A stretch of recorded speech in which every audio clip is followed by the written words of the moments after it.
This channel does not promote any violent, harmful, or illegal activities. All content provided by this channel is meant for an educational purpose only. এই মুহূর্তের বড় খবর, নীতি আয়োগের বৈঠকে কেন্দ্র রাজ্য সমন্বয়ে জোর দিয়েছেন প্রধানমন্ত্রী নরেন্দ্র মোদী।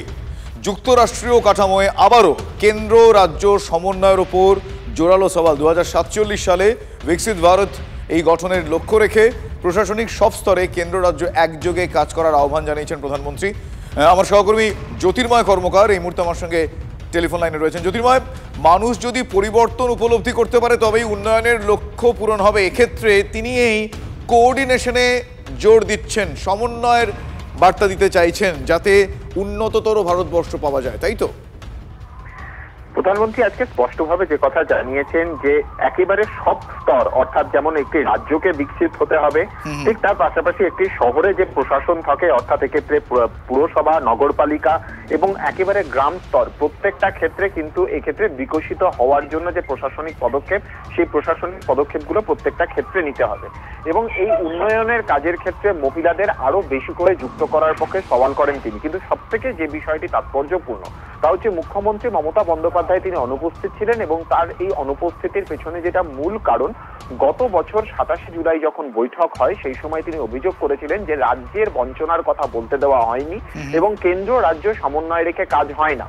প্রধানমন্ত্রী আজকে সেই কেন্দ্র রাজ্য সমন্বয়ের ওপরেই তিনি সব থেকে বেশি জোর দিয়েছেন যে সব স্তরে উন্নয়ন করতে হবে এবং তবেই দেশ সামগ্রিকভাবে উন্নত হবে এবং তার এই সওয়াল আগামী দিনে কি ধরনের রাজনৈতিক প্রতিক্রিয়া তৈরি করে, অর্থাৎ বিরোধী রাজনৈতিক দলগুলি কিভাবে তার এই বক্তব্যকে গ্রহণ করে, আমাদের নজর সেদিকেই থাকছে।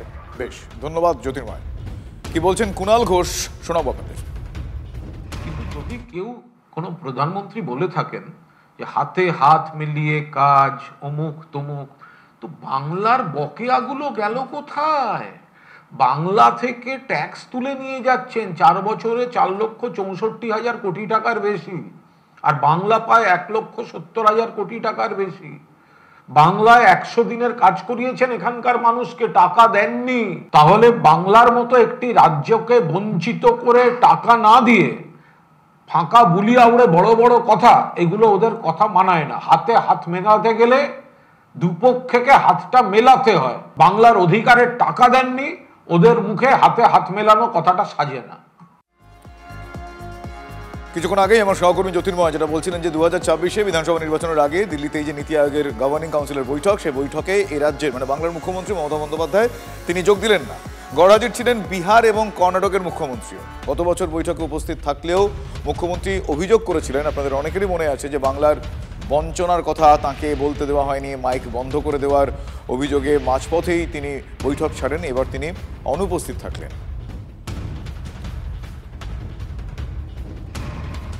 বিজেপির তরফ থেকে এই বিষয়ে কি প্রতিক্রিয়া দেওয়া হচ্ছে, কি বলছে সিপিআইএম নেতৃত্ব, কি বলছে Trinamool Congress, back to back আপনাদের শোনাবো। পশ্চিমবঙ্গ এমনিতেই পিছিয়ে পড়েছে, লক্ষ লক্ষ মাইগ্রেন্ট লেবার, অল্প বয়সী ছাত্রছাত্রীরা তারা এ রাজ্যে পড়াশোনা করার ইচ্ছা নেই, ভিন রাজ্যে চলে যাচ্ছেন। এই রাজ্য থেকে মেধা অন্য রাজ্যে চলে যাচ্ছে। রাজ্যের শ্রমিক পর্যন্ত আজকে অন্য রাজ্যে কাজের খোঁজে চলে যাচ্ছে। এই পরিস্থিতির মধ্যে দাঁড়িয়ে যখন পশ্চিমবঙ্গ অর্থনৈতিকভাবে খাদের কিনারে এসে দাঁড়িয়েছে, তখন মুখ্যমন্ত্রীর এই নীতি আয়োগের বৈঠক বয়কট করা কার্যত পশ্চিমবঙ্গকেই একটা অনিশ্চিত ভবিষ্যতের দিকে ঠেলে দিল। দুর্নীতি আয়োগে মুখ্যমন্ত্রী আছেন, নীতি আয়োগে মুখ্যমন্ত্রী নেই। ওটা যদি দুর্নীতি আয়োগ হতো, মুখ্যমন্ত্রীর সবচেয়ে আগে গিয়ে বসে পড়তেন। মুখ্যমন্ত্রী তার নিজের মতন করে চলেন, কিন্তু নীতি আয়োগের আলোচনাটা, বা নীতি আয়োগটাও তো বেঠিক, আসলে প্ল্যানিং কমিশন, এই আলোচনাটাতে মুখ্যমন্ত্রী কোনো আগ্রহ নেই। রাজ্যের স্বার্থে তো উনি চলেন না। রাজ্যের স্বার্থে চললে শ্বেতপত্র প্রকাশ করে রাজ্যের পাওনা গণ্ডা নিয়ে উনি বলতে পারতেন। উনি রাজ্যের স্বার্থে চলেন না, উনি দলের স্বার্থে, ব্যক্তির স্বার্থে, কালীঘাটের স্বার্থে পরিচালিত হন বলে নীতি আয়োগের বৈঠকে উনি যাবেন না। যে নীতি আয়োগের কোনো ক্ষমতা নেই, যে নীতি আয়োগ দেশে সম্পদ বন্টন করতে পারে না, সেখানে গিয়েই বা কী লাভ? আর গতবার নীতি আয়োগের মিটিংয়ে মমতা বলার ঠিক আগে মাইক বন্ধ করে দেওয়া হয়েছিল। এটা মমতা ব্যানার্জি শুধু অপমান নয়, এই রাজ্যের অপমান। তাহলে জানি ভালোই করেছে। মুর্শিদাবাদের ভগবানগোলায় রেল কলোনির জমি দখল নিয়ে দুটো গোষ্ঠীর মধ্যে সংঘর্ষ হয়, হাতাহাতি হয় এবং গুরুতর জখম এখনো পর্যন্ত 11 জন। স্থানীয় সূত্রে আমরা জানতে পারছি যে ওই জমিতে 25 বছর ধরে বাস করতেন ছবি বিশ্বাস নামে এক মহিলা। তার মৃত্যুর পর প্রমোটারের বিরুদ্ধে জমি দখলের অভিযোগ ওঠে। স্থানীয় বাসিন্দারা বাধা দিলে দুপক্ষের মধ্যে সংঘর্ষ। এতটাই বেসিক আমরা জানতে পারছি। আমার সহকর্মী কৌশিকের কাছে আরো ডিটেল খবর রয়েছে। কৌশিক, কি নিয়ে পরিস্থিতি এরকমটা হলো যে 11 জন ইতিমধ্যেই জখম?